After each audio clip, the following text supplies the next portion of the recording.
Hello, my name is Blake Patterson, and welcome to Real Values.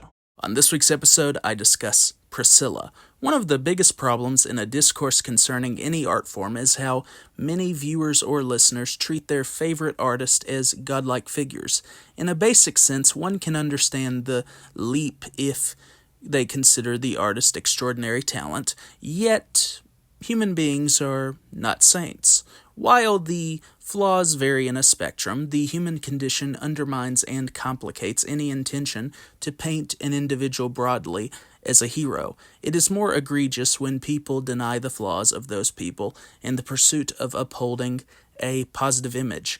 As Sofia Coppola's Priscilla has slowly reached its release date, Elvis purists have come out of their shells because they despise the idea of a movie examining Elvis Presley as a predator.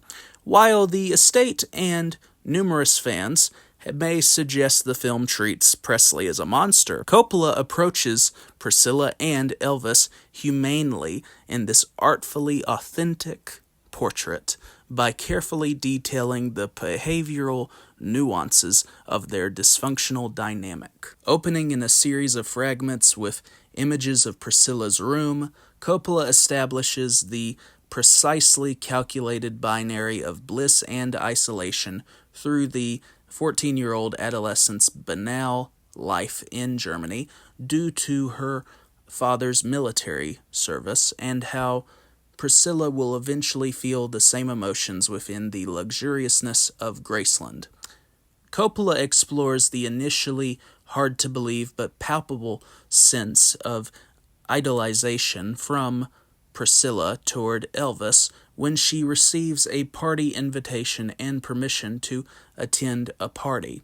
Even though Elvis recoils after hearing Priscilla is in 9th grade, he gradually manipulates her to come upstairs with him for a conversation and ends up kissing her.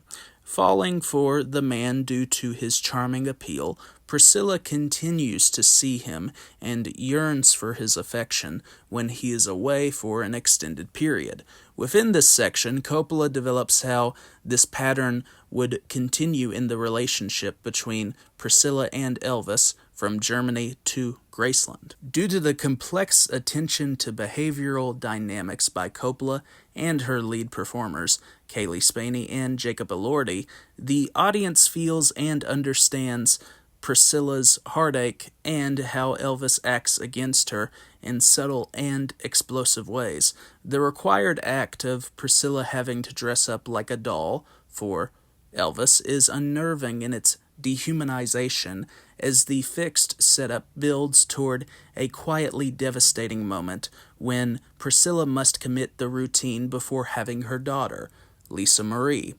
Spaney is remarkable in capturing Priscilla's psychological evolution from a teenager to an adult, and Elordi effectively executes the late musician's appeal and inner turmoil as it releases to Priscilla. Both performers are apt in their emotional fluctuation as one wishes for Priscilla to leave Elvis early to avoid more harm, and acknowledges the impact of Gladys Presley's death on her son Elvis, and how he would behave toward Priscilla. Instead of constructing these real-life figures as symbols for a simplistic battle between purity and evil, Coppola responds to Priscilla and Elvis as people dealing with their aspirations, disappointments, and struggles. If people expect a torturous bummer in the vein of Pablo Larraín's Spencer and Andrew Dominik's Blonde,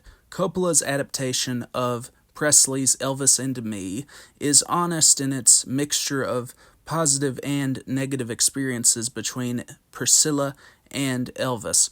Coppola explores Priscilla's experiences with compassion rather than exploiting real women for an art house exercise through the emulation of a prominent auteur like Kubrick in Spencer and Lynch in Blonde.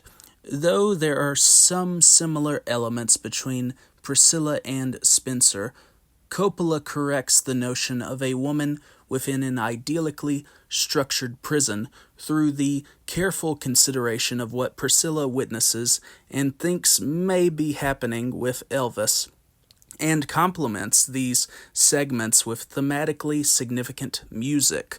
When Elvis proposes to Priscilla, Coppola incorporates Carl Orff's theme from Terrence Malick's Badlands to emanate the youthful fascination with a rebel and the unlikely dynamic within her narrative. In Badlands, Malick focuses on Sissy Spacek's teenage Holly obsessing over James Dean until she falls under the spell of serial killer Kit Carruthers, which parallels Priscilla's regard for Elvis and Elvis's control of her.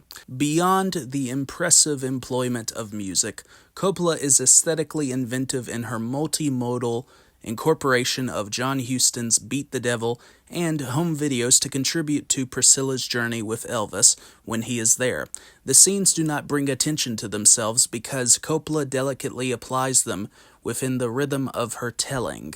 When concentrating on the Bayou home life and life with Elvis, Coppola creates a muted color palette to capture an adolescent's view of their ordinary life and delves into the glamour of a wealthy lifestyle.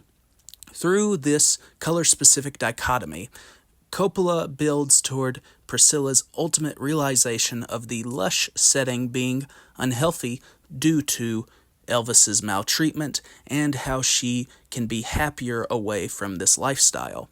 Even though Coppola is different stylistically, the elegant recreation of this era and what the actors wear could make them pass as characters in a Douglas Sirk melodrama, as Dolly Parton's I Will Always Love You plays against Priscilla driving away from Graceland. The emotionally cutting fragments of Coppola's adaptation contribute to Priscilla's freedom. Thank you for watching this video. Have a great night.